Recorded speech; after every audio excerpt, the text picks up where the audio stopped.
By 2030, India will overtake Germany and Japan to become the world's third largest economy. Not because of luck. Not because of oil. But because of a quiet revolution that started in 1991, one that most of the world still doesn't understand. And if you think China's rise was fast, wait until you see what's happening in India right now. Because the playbook they're using isn't just rewriting the rules of global power, it's giving the rest of the world a masterclass in how to build an empire in the 21st century. Let's go back to June 1991. India is on the brink of bankruptcy. Foreign reserves have dwindled to just $1.2 billion, enough to cover only 2 weeks of imports. The country is mortgaging its gold reserves to stay afloat. The Soviet Union, India's biggest ally, has collapsed. The world is writing India off as a basket case, too poor, too bureaucratic, too divided to ever compete on the global stage. But in that moment of crisis, one man makes a decision that will change everything.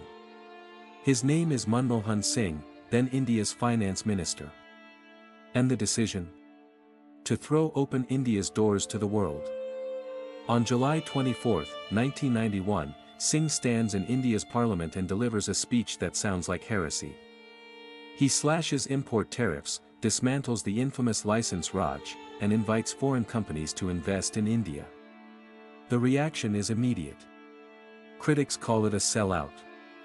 The opposition accuses the government of surrendering to Western capitalism. But Singh's bet is simple: India can't grow if it's cut off from the world. And he's right. Within 5 years, India's GDP growth jumps from 1.1% to over 7%. The economy starts to hum. But here's the part most people miss. The 1991 reforms weren't just about economics. They were about psychology. For decades, India had been told it was poor because it was poor, stuck in a cycle of underdevelopment. Singh's reforms shattered that myth. They proved that India's potential wasn't limited by its past. And that shift in mindset would become the foundation of everything that came next. Fast forward to 2000. India's IT sector is exploding. Companies like Infosys and Wipro are becoming household names, not just in India but around the world.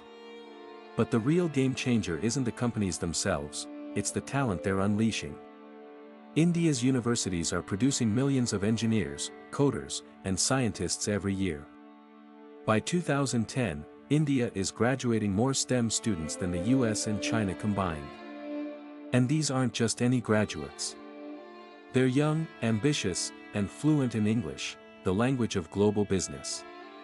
This is India's secret weapon, a demographic dividend that no other major economy can match. While China's population is aging, India's median age is just 28. That means a workforce that's not just large, but young, energetic, and ready to build. But talent alone isn't enough. You need infrastructure. And for decades, India's infrastructure was its Achilles heel. Roads were crumbling. Power grids were unreliable. Ports were bottlenecks. That started to change in 2014 with the launch of the Bharatmala and Sagarmala projects, ambitious plans to build 83,000 kilometers of highways and modernize 12 major ports. By 2023, India is adding a new highway every day. The country's largest container port, Jawaharlal Nehru Port, is now fully automated, handling 5 million containers a year.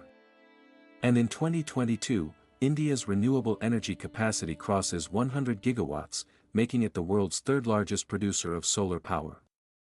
The message is clear: India isn't just catching up. It's leapfrogging. Then there's the digital revolution. In 2016, India launches the Unified Payments Interface, or UPI, a system that allows anyone with a smartphone to transfer money instantly, for free. By 2023, UPI is processing 10 billion transactions a month. That's more than the entire global volume of credit card transactions. And it's not just about payments. India's digital stack, called India Stack, includes everything from digital IDs to e-signatures, creating a foundation for a cashless, paperless economy. This isn't just convenient. It's transformative. For the first time in history, 1 billion people have access to financial services without needing a bank account. And this isn't happening in Silicon Valley. It's happening in India. But here's the counterintuitive truth about India's rise. It's not happening because of one big idea. It's happening because of 1,000 small ones. Take the story of Reliance Jio. In 2016, Mukesh Ambani, India's richest man, launches a telecom company that offers free 4G data for 6 months. The incumbents laugh. They call it a suicide mission. But Ambani isn't just giving away data. He's betting on something bigger, that cheap data will unlock India's digital potential. And he's right. Within 3 years, Jio has 340 million subscribers. India's data consumption explodes from 200 million gigabytes a month to 4.5 billion. And the cost of 1 gigabyte of data? It drops from $3 to 26 cents, the cheapest in the world. This isn't just a business story. It's a story about how a single decision can change the trajectory of a nation. So what's the playbook here? What can the rest of the world learn from India's rise? 3 lessons stand out. First, demographics aren't destiny, but they're a damn good starting point. India's young population isn't just a statistic. It's a workforce, a market, and a source of innovation. Second, infrastructure isn't just about roads and bridges. It's about creating the conditions for growth. And third, the most powerful revolutions aren't top-down. They're bottom-up. India's digital stack didn't come from a government mandate. It came from collaboration. But let's be clear. India's rise isn't inevitable. There are challenges. Unemployment is still high. Education quality is uneven. And while India's GDP is growing, its GDP per capita is still just $2,300, less than a tenth of the US. And then there's the geopolitical tightrope. India is walking a fine line between the US and China, trying to balance its strategic interests without becoming a pawn in someone else's game. But here's the thing about India.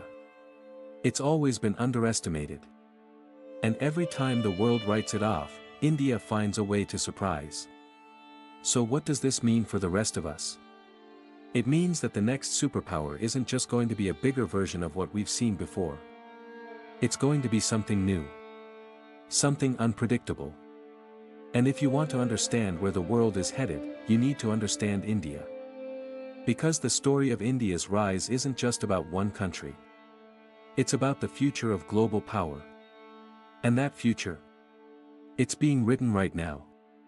If this story changed the way you think about the world, hit subscribe. Every week, we break down the empires that shape our world, from countries to companies to industries. And if you want to see more stories like this, drop a like and share it with someone who needs to see it. The next empire is rising. And you won't want to miss it. Like and subscribe to Empire Explained for more stories on history's greatest empires.